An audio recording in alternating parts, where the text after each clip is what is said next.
Bingo, we're live. Back in the CNBT 1311 land. All right, this is the fifth video of chapter 11. Um, hadn't this been fun? Oh my goodness. This has been just fun. Yeah,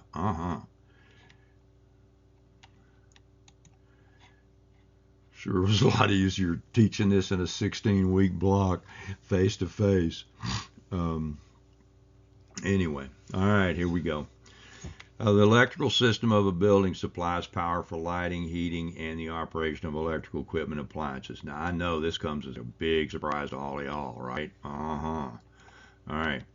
This system must be installed according to the building and electric codes in order to operate safely, reliably, and effectively. All electrical equipment should meet the UL laboratories, that's underwriters, and must consult the National Electric Code for specific requirements in the design. Uh, you will consult the NEC, the National Electric Code. You will have a licensed electrician and a licensed journeyman working under a master electrician um, to install any electrical system, unless it's my house and I do it all myself. Um, but nonetheless, um, in order to be a master electrician, you have to work 4 years as a journeyman under a master electrician and have him punch your ticket, have him sign off on all the work you've done. Um, and Then, after 4 years of documented work under a master electrician, you can apply to the state of Texas for permission to challenge the journeyman's test. If you pass the journeyman's test, then you must work another 4 years under a master electrician, having him punch your ticket, documenting all your work, and then you can apply to the state of Texas to attempt to take the master electrician's test. And if you pass that, then you can get your master electrician's license in the state of Texas. Now, there are two associations that do this, and the IBEC, the International Brotherhood of Electrical Workers, the IBEW, and the IAC, Independent Electric Contractors. The IAC is the non-union union. It is an organization, but it's not tied to the National Brotherhood of Electrical Workers. And they both have schools. So you would go to school at night periodically, and they teach you how to do that. Now, if you're a member of the electricians union and you go to their school, that school's mandatory, and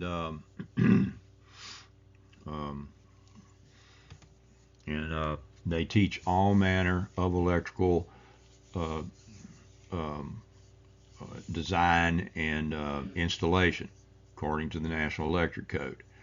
Now, just because the NEC, the National Electric Code, that's kind of the mother code.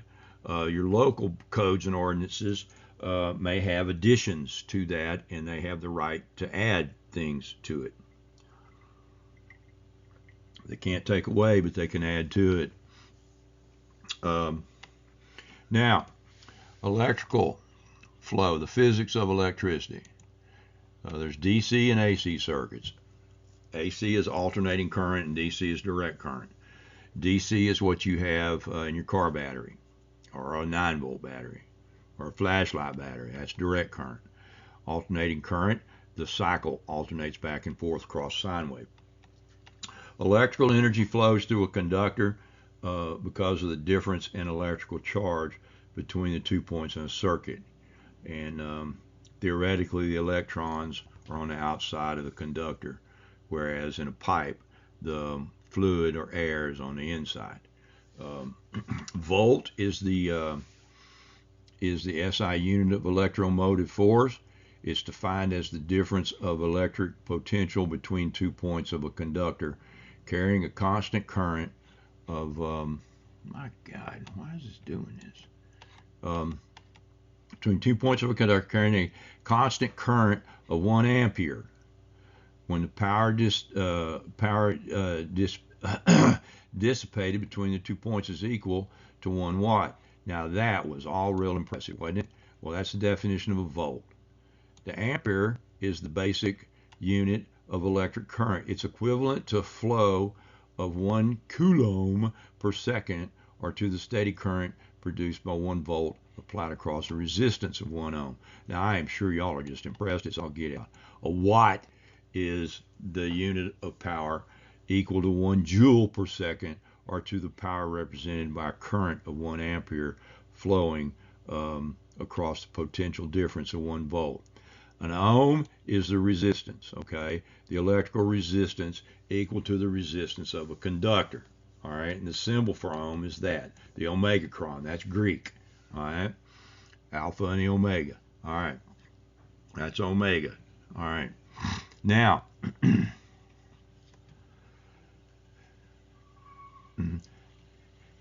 probably the simplest thing is to look at a hydraulic analogy. That's really a fancy term. Let's equate an electric circuit to a piping system, okay? All right. The flow in a pipe is the same as current in electric wire, all right? A valve is a light switch, okay? Pressure is voltage. So pressure in a pipe, let's say you had 30 psi. Well, the pressure, the electrical equivalent of pressure in a pipe is voltage. This is probably the simplest way to get through all of this, okay? All right. And what about the friction loss? We talked about friction loss, head loss in pipe, whether it's air or water or oil. Every time you turn a corner in a piping system, you lose so many feet of pipe, so much pressure head going around a corner. So in electric world, it's called resistance, okay? And as the temperature increases or decreases, the resistance, the ohms change. That's the problem with these greeny-weeny, tree-hugging electric vehicles, okay? Everybody knows that when the temperature goes like to 30 degrees below zero, batteries don't work real well now, do they? All right? So you got all these mighty fine Tesla cars up in Tundraville at minus 30 degrees Fahrenheit. That battery in that car has got to use some of that energy to heat the battery up so the battery will freaking work. Not just to drive the car, but just to heat the battery. All right. And then you've got the increased resistance due to the super cold to try to charge that battery. So a complete total EV system, like we said before about alternative energy, is it's not. It's negative energy, right? All right. Now, hybrid's one thing. You got a gasoline motor that will work as long as you got gas in the car or the truck, and then you can use the battery and the electric motor as a secondary drive mechanism. That hybrid Toyota Tundra truck, that high-tech Tundra hybrid truck my wife made me buy, the electric motor and the gas motor work in conjunction with one another. And I'm not worried about that 240 volt DC battery underneath that back seat in that truck. If it starts to go down, the gas motor takes off and charges everything. So, but this is the hydraulic analogy of an electric circuit. All right. So instead of a valve symbol like that, you'd come down here and you'd have a conductor, and then you'd have something like that as a switch. All right. Now, you can get all balled up in these definitions, or come over here and look at what I call the simpleton approach to this. All right. Supposedly, electrons flow at the speed of light. I don't know. I've never timed one. Electricity will fry you like a bad hot dog in a microwave. Electricity loves to go to ground. That's the problem. You've got these high kVA lines, and you get too close with a crane boom. I've seen dragon breaths jump 6 feet, depending on the humidity in the air. You'll be 60 feet away from that high voltage line, and that electricity, that EMF current around that 130 kVA cable up there will jump to ground on that crane boom, come straight down into the cab, usually goes through one of the shoulders of the operator and goes out the foot, the opposite foot across the body, blows them apart like a frankfurter in a microwave, and they're just DRT'd. That's a scientific term for dead right there. The electricity boils the water inside you, just like in a microwave. The electrons excite the water molecules, and bad things happen. So, low voltage is not such a problem. High voltage will jump and get you. And we'll talk about that later when we talk about phases. All right. Watt, we've got watts, amperes, and ohms over here. 1 watt equals volts times amps. Watts equals volts times amps. Amps equal watts divided by volts, and volts equal watts divided by amps. I did all the algebra rearranging for you. Am I going to ask you to do electrical calculations? No. Now, if we were doing a 16-week face-to-face course and we had time, we might throw some calculations out just so you get the pleasure and enjoyment of doing such a thing like we would HVAC, but we're not going to do that. All right? Your architectural designers, your construction managers maybe, and as you deal more with this, you'll get better at it. You may actually go to work for an electrical contractor. And if you do, they'll be more than happy to send you to electrical school. And you'll actually get probably a better education from the master electricians you're working with. And that's the problem with these community colleges having associate degrees in electrical technology. We have one, Sanjak has one, and it doesn't matter. You can be a straight A student. And when you get out, if you want to become a master electrician, guess what? You got to go that 8-year track. You got to go to work on the ground, pulling conductor, digging trenches, and working for a master electrician for 4 years before you become a journeyman. And then if you pass that journeyman's test, you got to work another 4 years as a licensed journeyman underneath the master electrician before you can even apply for your master electrician exam. You want to see some really neat videos? Get on YouTube and just search away at high voltage accidents with cranes, dragon's breath, whatever, and electricity is not something to mess with. It'll get you. Power is usually supplied to a building by the electrical utility company. That is a true statement unless you're off the grid.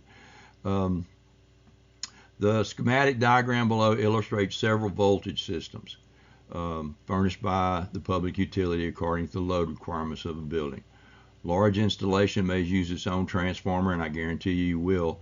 I've got 2 transformers sitting back there in the machine shop lab because the company that made the 5-axis lathe and 5-axis milling machine wanted that power to be polished and to a certain specific level.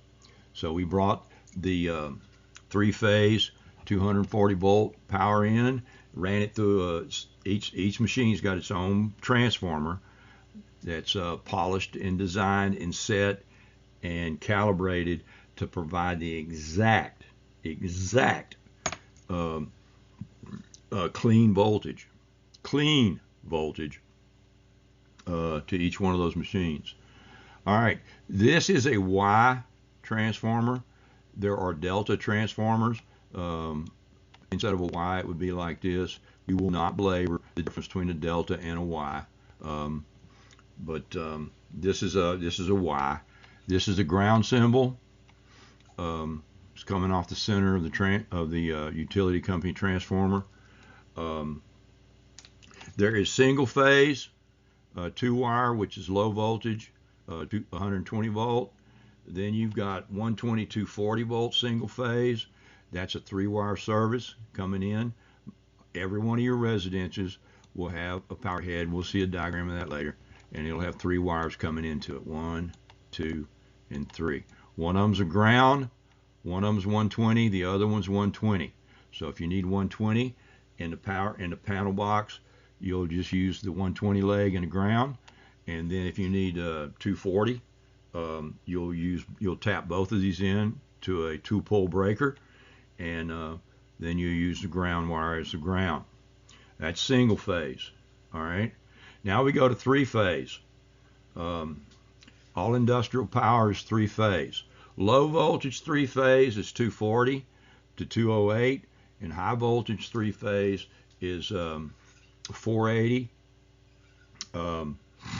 Why he has 208 down here, I have no bloody idea. Now, just because you got 240 volts coming in doesn't mean you're always going to get 240. It depends on the line drop coming in the system. So if you go take a voltometer and plug it in to a 240 volt system, don't be surprised if you get 215 or 219. You don't get exactly 240. Most of your appliances, unless it's a specialty piece of equipment, can operate in that range. Okay, just like a typical 110 outlet to a 120 outlet. Okay, all right. Now 3-phase means each one of these. So let's assume that this was high voltage 3-phase, which is 480 volt, 480 volt, 3-phase. 3-phase. Now 480 volts considered the starting at high voltage 3-phase power, and it will jump and get you. If you're grounded and you're working close into a panel that's charged, then you've already screwed up. All right. Electricians will not open up a high voltage panel unless it's completely cut off. I mean, cut off way back at the source of the building. This stuff will jump and will go to ground, and it's a bad thing. All right. So each one of these is a 480 line. If this was 480 volt 3-phase, here he's just got 208, which is fine. And then there's a grounded line. So if you just want single phase coming into like to a residence, this is very similar to what's going down the road by my house. I can reach up and touch it. Well, not really, but I can see it. It's right there on the other side of my fence. 480 volt 3-phase going down to that big shopping center down at Jones and Cypress, North Houston. What the power company does is that they pull a hot line off of the hot leg. They'll pull a hot line, they'll pull a ground line off, and then they run that over to a transformer to feed single phase. So you got single phase, right? Because there's 3-phase, but you can pull a single leg off.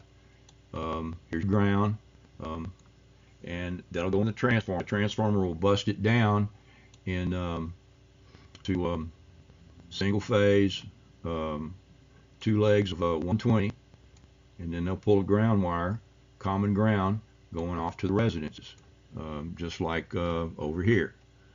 So if you need 120, you just use one in the ground. If you need 240, use both of these in the panel and the ground. All right.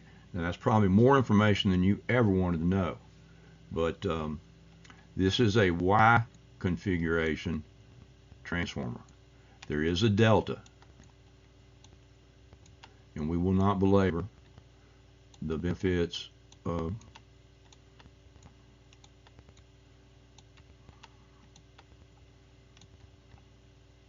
that's a delta, and this is a Y. Okay. If you want more about this, just go Google it.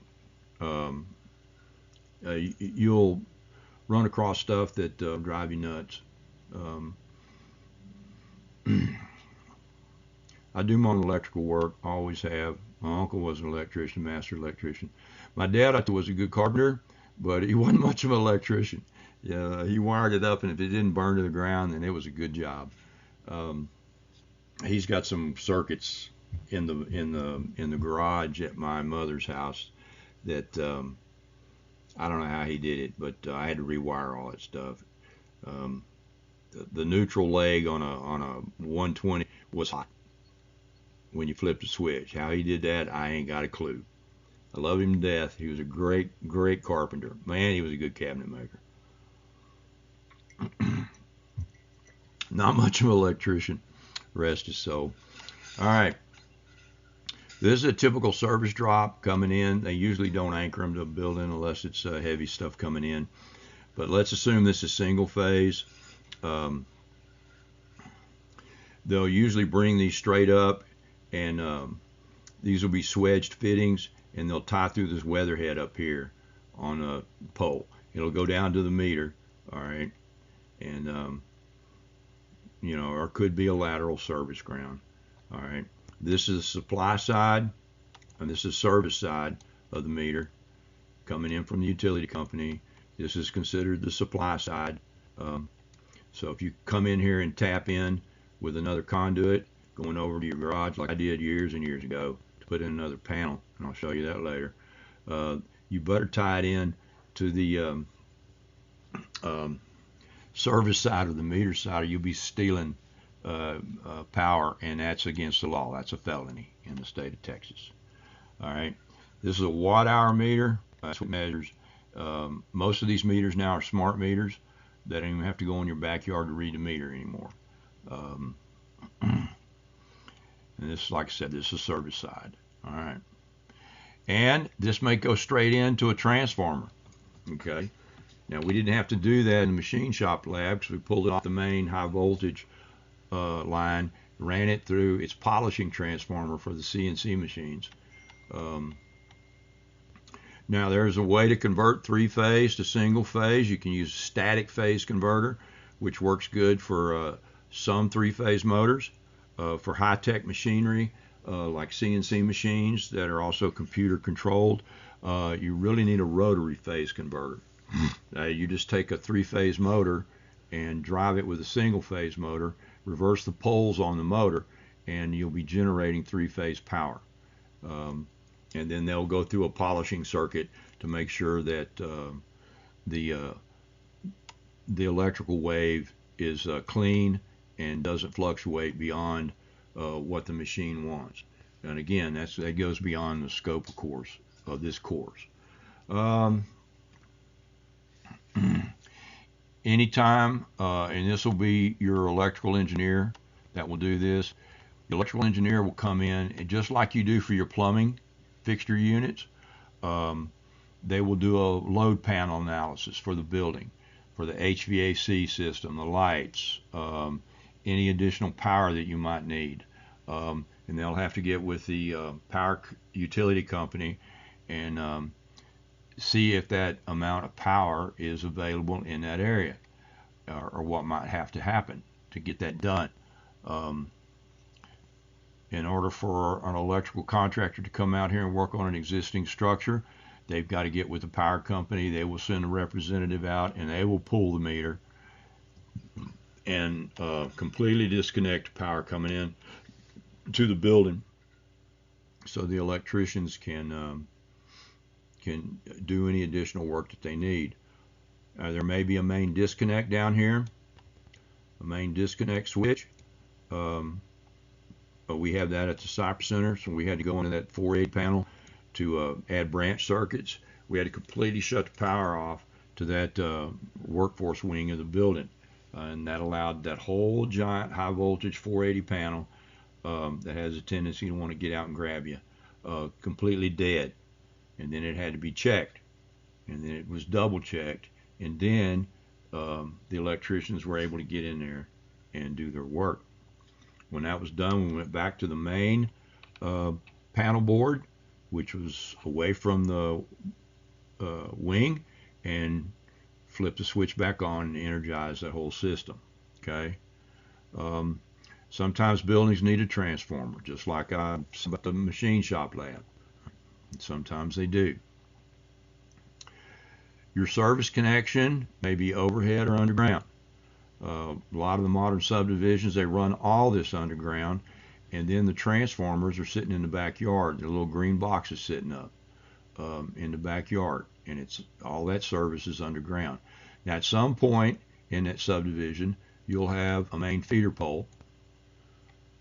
It'll be a big one, and that whole feeder trunk will then go underground and start branching off to the houses, much like a water supply system.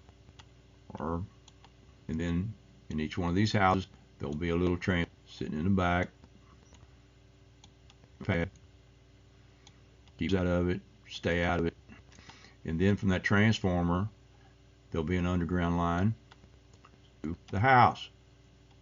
And then it'll run up into a meter, smart meter, and then come to the house. It passes on the inside of the house, or it may be on the outside. Okay. All right, let's see. I think that's enough about transformers. For multiple occupancy buildings, banks of meters are installed so that each unit can be metered independently. That'd be like an apartment complex or a strip center. You look on the back side of the strip center, you'll see all those weatherheads. All these weatherheads for each one of those lease spaces in their own meter. Let's see. The ground coming in from the utility company. Yes, that's the ground for this, but there'll also be a separate ground for the system, and there'll be a ground that is driven at least 60 ground and clamped into the system. So you'll have a separate ground. Let's see, service switch, we talked about that. It's main disconnect. Good idea to have a main disconnect. If it was up to me, there'd be a main disconnect up here coming in from the power company. Most power companies don't like that, but it'd be good to disconnect on the meter side. That way you don't have to worry about them pulling the meter for you. So they may not allow you to do that. Let's see. Service equipment includes the main disconnect switch. We already talked about that. Secondary switches, fuse circuit breakers. That's in your panel. And he calls them mounted with the circuit breakers in there. And then you have your branch lines, your home runs going off to the appliances. Okay. Now you may have a giant one of these in a separate room. I mean, we're talking huge. This may be a split panel where you've got single phase. You may have single phase if it's a commercial building in the side of that big panel. And you don't want to, you make sure your electrician understands to keep that separate, and he will if he's a licensed electrician. That way you're running single phase low voltage power, and then for your rooftop units or whatever that may need three phase or industrial equipment, you've got that side of your panel. And these should be all labeled. All right. Here is a typical service panel or breaker panel, whatever you want to call it. Panel board, Siemens, 3D. A lot of people make them.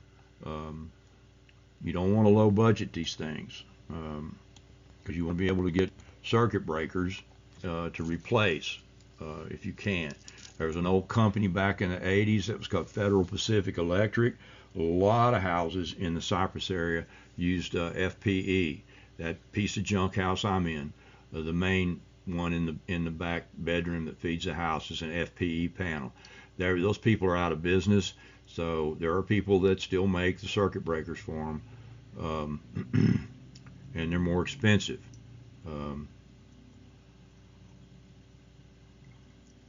But you want to stay with a main brand like Siemens, 3D.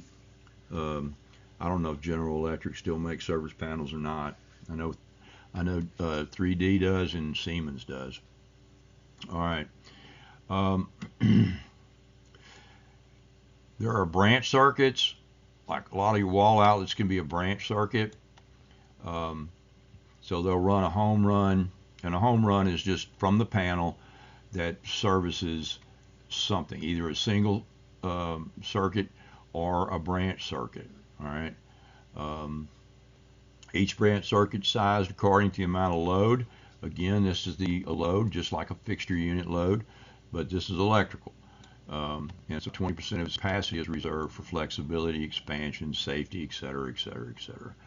Branch circuits should not exceed 100 feet. And that's probably a good rule of thumb, but you check your NEC and your local codes. Your master electrician will be able to tell you that. General purpose circuits supply current to a number of outlets for lighting and appliances. This is usually low wattage, low amperage. You may be on a 20 amp breaker, but it's not for heavy use. All right. Receptacles in wet conditions need a GFI, ground interrupter. Problem with these is the more times they get popped, the less they'll carry, and eventually you'll have to replace them. Same way with a regular circuit breaker. If you've got a circuit breaker that keeps getting tripped, the more times it's tripped, the easier it'll trip again. It's just the nature of how they're designed. A heater in my garage pulls 35 amps. I've got it on a 40 amp breaker, and this last cold spell, it kept popping the 40 amp breaker. So I'm going to replace that 40 amp with a 50 amp. And doesn't mean that there's 50 amps going through it. It just, I'm going to put a little heavier breaker in there. Appliance circuits like stoves, ovens, um,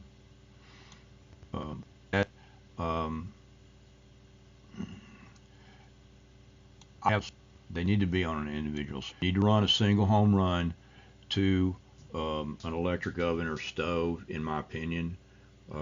That way they're on their own home run. There's nothing poaching off the current going to it.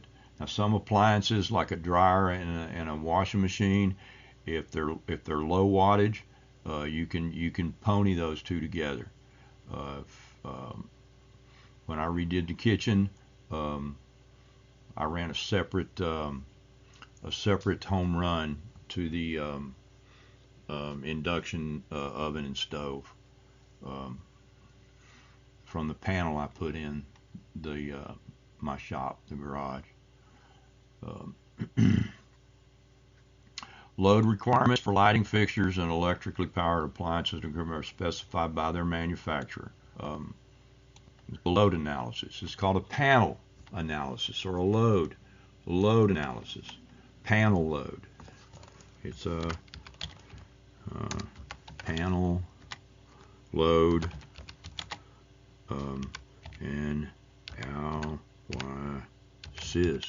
analysis.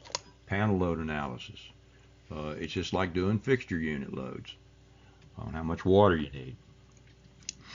All right, that way he'll know whether this needs to be a 250 amp panel or a 300 amp panel or a 100 amp panel, and that'll be what the panel is designed for.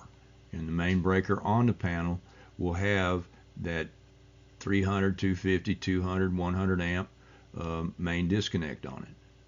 So anything from here downstream, you can disconnect here, and you don't have to worry about pulling the meter or flipping the main switch outside.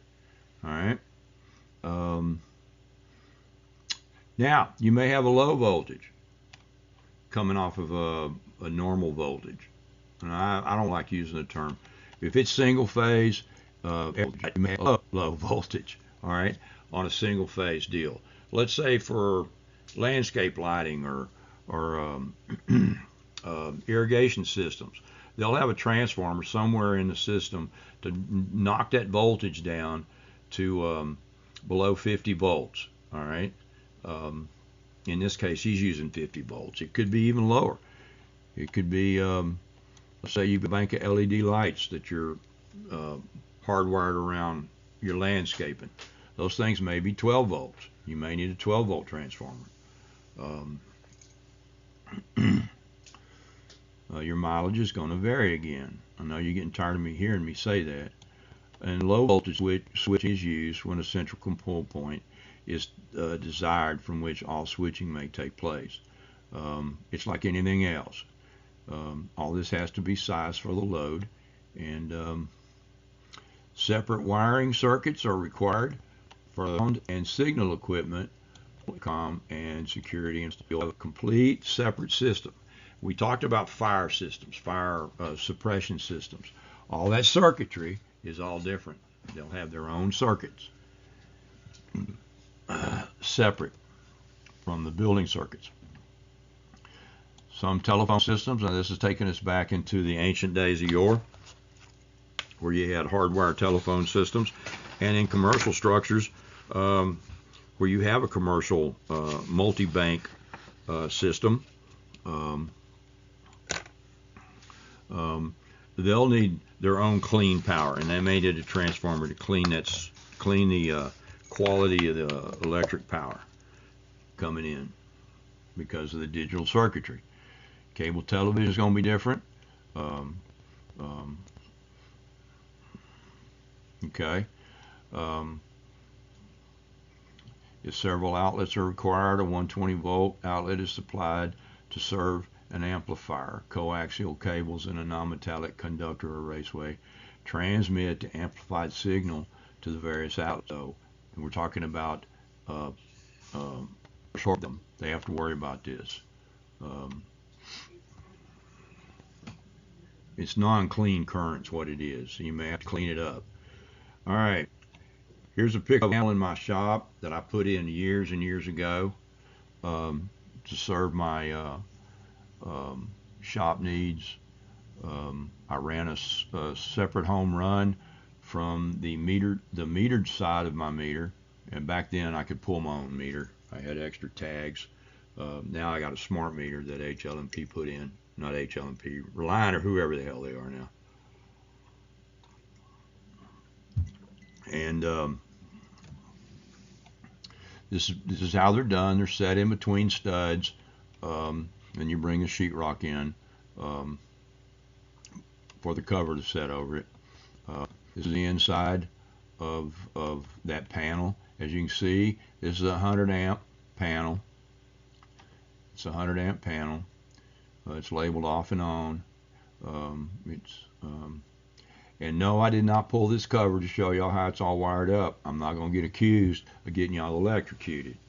No one's going to say that Uncle Mikey was teaching electrical stuff. All right. And I've got it labeled. You open up a panel and the stuff's not labeled. SP or spares. This is the south wall of the shop, 110 outlets. These are spares. This is my compressor. This is the oven, and it's a 240 volt. So I got both of these, and going into the house. This is my lathe and my milling machine, and this is my welder up here. That's 240, that's 240, that's 240. The compressor's 240. The heater's 240. All right, and you can tell that you got a two-pole breaker because you got this transfer bar. So back behind this panel, I've got a 120 and a 120 line going to here, makes 240, and same here.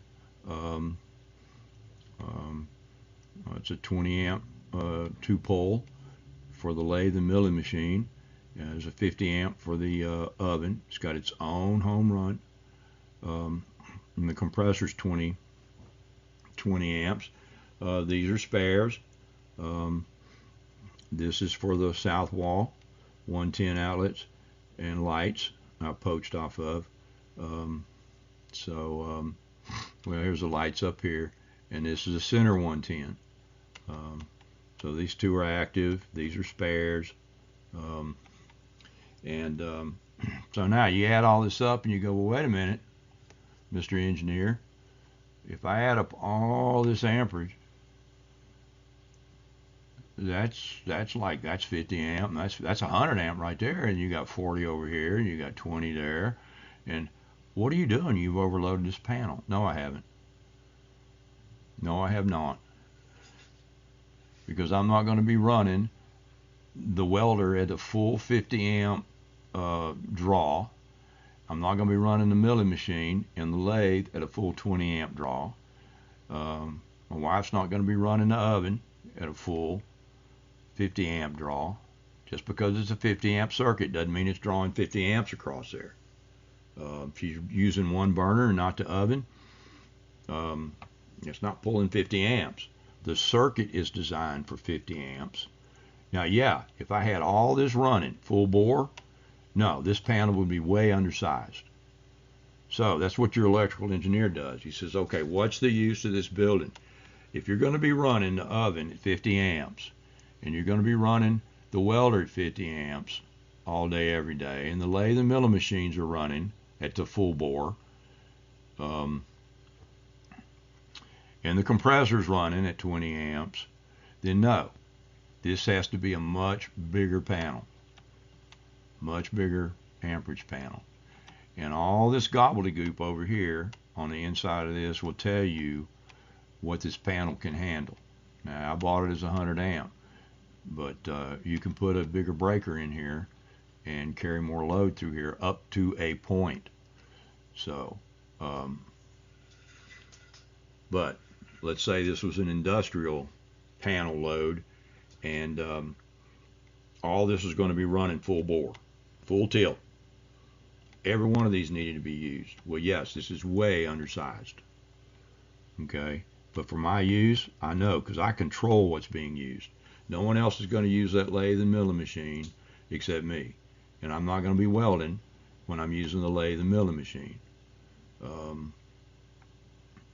And if she's cooking Thanksgiving dinner or Christmas dinner and she's using everything in that kitchen, well, I know she's using everything in that kitchen.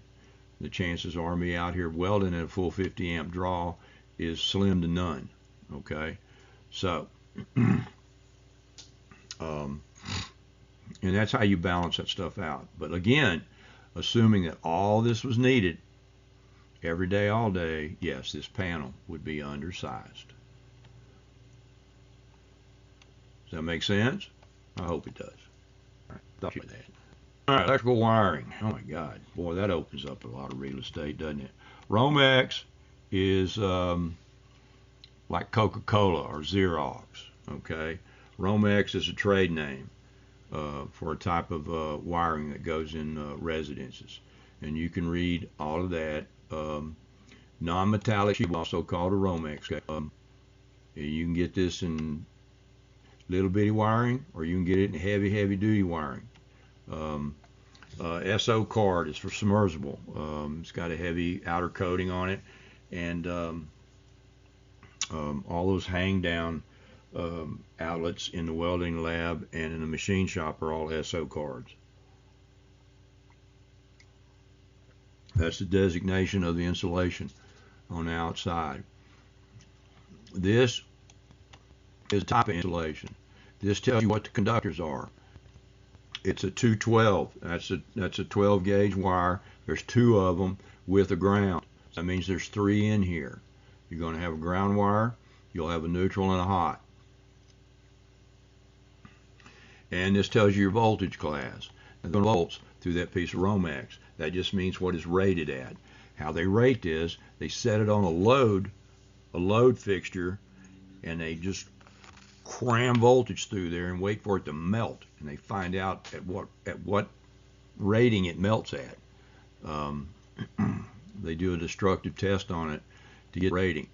You'll read all about this in the NEC, the National Electric Code. This is a armored cable. You see this a lot in commercial buildings. It's also called BX cable. You get them in different sizes, and you see a lot of this when you're using metal studs to go into these boxes with these fittings. Okay. Let's see. Metals offering little resistance to the flow of electric current make good conductors. Well, no kidding. Copper is the most used. It's also the most expensive. However, aluminum's gotten expensive. Aluminum wiring made its boom in the early 80s. You've got to watch the dielectric connections between aluminum wiring and your outlets and plugs. They make a special compound to keep the aluminum from oxidizing. But most of your high voltage lines that you see exposed are aluminum because they're light. They're lightweight. And they're a lot cheaper than copper. But copper is your most efficient use, your most efficient conductor. How's that? Okay. Conductors covered with insulation to prevent its contact with other conductors. That's just called a short circuit. It's a bad thing. And they're rated. All this rating for the insulation. You can go to the NEC, or you can just go to Google and look at conductor rating and get a whole PhD dissertation on that. From SO card to NM to TNM to T. It's got a whole alphabet soup, and they all have different uses. And conduit in big commercial electrical deal, you have rigid metal conduit and EMT, electrometal tubing. EMT is right here. It's thin wall, and it's joined by compression fittings. Whereas rigid metal tubing, or RMC, rigid metal conduit, is like a pipe. And in commercial jobs, they will run individual conductors through here. They won't be running something like Romex or this armored cable. They will have spools, and it'll be different colors for your hot, your neutral, and your ground. And they'll run that. We'll fish tape that through. When they redid the compressor system at the Cypress Center, the Goober engineer wanted them to do all rigid metal conduit, which was ridiculous. You don't need rigid metal conduit inside a air conditioning and heated environment. So I let the contractor and talk with the engineer. He agreed that we run EMT, electrical metallic tubing inside the building, and then when they made the transition through the exterior wall, then they switched to RMC, rigid metal conduit, to go out for the exterior stuff. Made the contractor happy. The engineer was fine with it. It cost us a little less money because EMT is cheap. It's quick and easy to run. You don't have to thread like you do plumbing pipe. Essentially, this is plumbing pipe. You just got wire in it instead of a liquid or air. Anyway, and then flexible metal conduit. It's helically wound. You got to be careful because the ends of these, when you cut it with a hacksaw, get sharp, and you will end up cutting the insulation on your individual wires through here. But most of your flexible metal conduit has the conductors inside it. These you really don't get real big of these unless it's greenfield. It's a common name for it's a PVC coated flexible metal conduit, but it's coated on the outside with a heavy wall of PVC, and you can get that in very large sizes to run heavy conductors through there, and it's for wet areas, to make bends and stuff in certain areas. And the electric code and the building codes will allow you when and where you cannot use that. But again, this is electrical engineering stuff,